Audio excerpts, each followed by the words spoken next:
Hello everyone, आप देख रहे हैं चैनल अमीन इन्फो। आज की इस वीडियो में हम बात करेंगे जो Delhi university school of open learning या फिर रेगुलर स्टूडेंट के open book exam 5th semester के जो 30 नवंबर से होने वाले हैं और जो 3rd सेमेस्टर के 15 दिसंबर 2021 से कंडक्ट होने वाले हैं। उस एग्ज़ाम में आपको शीट पर क्या क्या चीज़ें लिखनी है, फर्स्ट शीट पर आपको क्या क्या चीज़ें लिखनी है, इसके अलावा बाकी की शीट्स पर आपको क्या क्या चीज़ें लिखनी है, वो हम इस वीडियो में डिस्कस करेंगे। इसके अलावा पहले हम बात करते हैं शीट्स की। देखो, शीट्स आपको A4 साइज़ शीट यूज़ करनी होती है।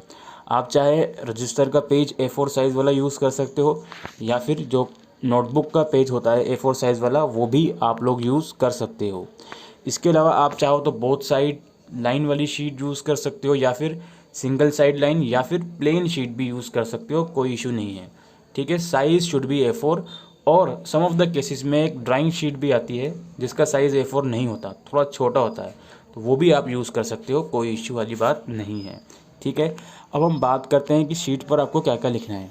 शीट पर क्या क्या लिखना है, इससे पहले आपको एक चीज़ पता होनी चाहिए कि फॉर एग्ज़ाम्पल आपको पेपर में 6 में से 3 क्वेश्चन अटैम्प्ट करने हैं, तो आपको तीनों क्वेश्चन की अलग अलग PDF बनेगी। जैसे अगर मेरे को 4 क्वेश्चन करने हैं पेपर में, तो मैं 4 PDF बनाऊँगा अलग अलग। ठीक है जी, तो इसलिए हर आंसर की फर्स्ट शीट पर आपको ये चीज़ लिखनी है जो आपके सामने है। ऊपर आप सीरियल नंबर लिखोगे, इसके अलावा date and timing of examination, यानी कि आपके एग्ज़ाम की डेट और टाइम लिख दोगे। एग्जामिनेशन रोल नंबर जो कि आपके एडमिट कार्ड में लिखा होगा। Name of the programme, BCom programme, BA programme, English honours, political science honours, जो भी आपका प्रोग्राम का नाम है वो लिखोगे। जो भी आपका सेमेस्टर है वो लिखोगे। अच्छा, काफ़ी बच्चे कहते हैं कि सर मैं करंटली 5th सेमेस्टर में हूँ, मेरा 3rd सेमेस्टर का कोई बैक पेपर है, या फिर मैं करंटली 3rd सेमेस्टर में हूँ और मेरा 1st सेमेस्टर का कोई बैक पेपर है। तो मेरी बात सुनिए, आप जैसे करंटली आप सपोज़ करिए 5th सेमेस्टर में हूँ, तो आप लिख दीजिएगा सेमेस्टर 5th, लेकिन ब्रैकेट में लिख दीजिएगा 3rd सेमेस्टर ER, अगर इन केस आपका ER का केस है तो। सिमिलरली अगर आप करंटली 3rd सेमेस्टर में हो तो आप सेमेस्टर 3 ही लिखिएगा इसके आगे, लेकिन ब्रैकेट में लिख दीजिएगा 1st semester ER। That's it. इसके अलावा यूनिक पेपर कोड जो कि आपके क्वेश्चन पेपर जो आपका आएगा उसमें लिखा होगा। और टाइटल ऑफ द पेपर यानी कि जो आपके पेपर का नाम है, जो कि अगेन क्वेश्चन पेपर में लिखा होगा।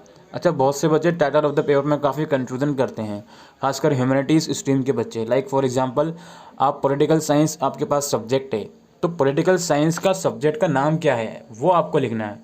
बिकॉज BA प्रोग्राम में सपोज़ करिए आपने डिसिप्लिन में पॉलिटिकल साइंस लिया हुआ है, तो वो तो ऑब्वियसली अब हर सेमेस्टर में पॉलिटिकल साइंस पढ़ोगे, बट हर सेमेस्टर में सब्जेक्ट तो आपका अलग अलग होगा। सब्जेक्ट का नाम लाइक इंडियन गवर्नमेंट या पब्लिक एडमिनिस्ट्रेशन, तो जो भी पेपर का टाइटल है वो आप लिखोगे।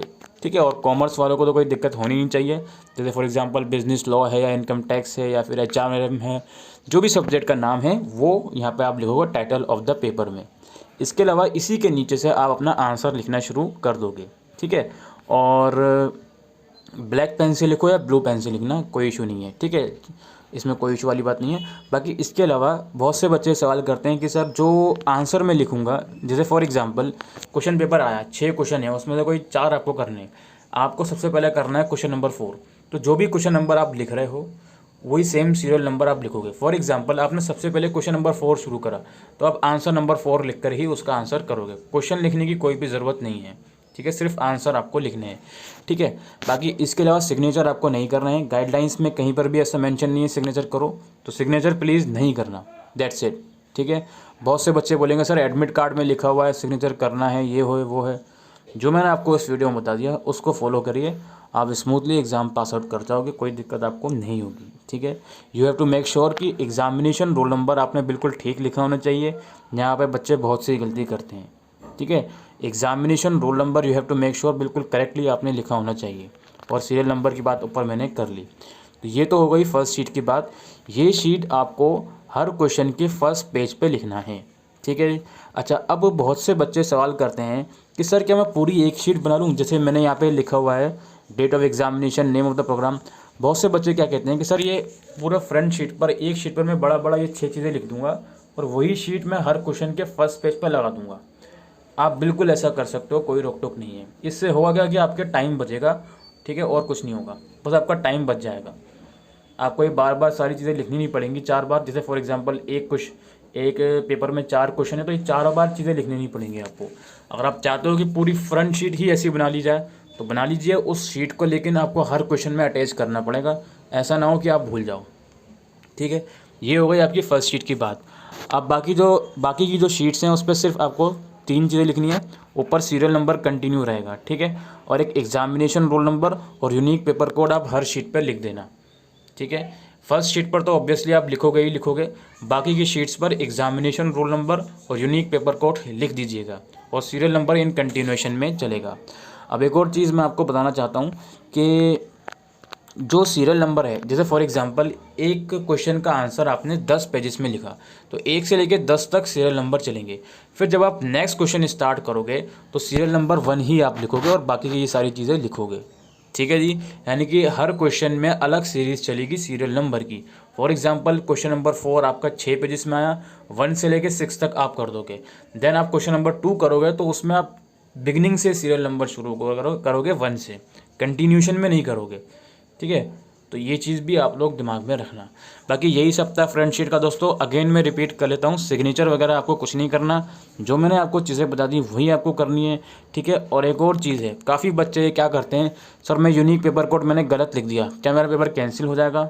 नहीं होता है ऐसे इतनी आसानी से पेपर कैंसिल नहीं होता है। ठीक है, बस आपको ये ध्यान में रखना है कि एग्जामिनेशन रोल नंबर बिल्कुल क्लियरली आपने लिखा होना चाहिए, लेकिन इसका मतलब ये नहीं है कि बाकी की चीज़ों पर आप ध्यान नहीं रखोगे। मैं एक एग्जांपल दे रहा हूँ क्योंकि बहुत से बच्चे क्या करते हैं कि यूनिक पेपर कोड उनका गलत हो जाता है और वो PDF पोर्टल पे सबमिट कर देते हैं।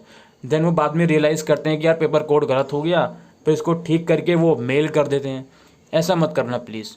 अगर आपका एग्जामिनेशन रोल नंबर के अलावा बाकी की चीज़ों में कुछ माइनर सी मिस्टेक हो गई है तो उसको अवॉइड करें। और आपका सीरियल नंबर लिखना भूल गए हो या फिर आप सीरियल नंबर में कोई मिस्टेक हो गई है आपकी, कोई बीच का सीरियल नंबर आपने छोड़ दिया है तो उसको अवॉइड करना, उसमें एज सच कोई मेजर इशू नहीं होता है। ठीक है, तो यही सब दोस्तों आज की इस वीडियो में इम्पोर्टेंट अपडेट थी। आई होप ये वीडियो आपको यूज़फुल लगी हो तो वीडियो को शेयर करिएगा। Thank you.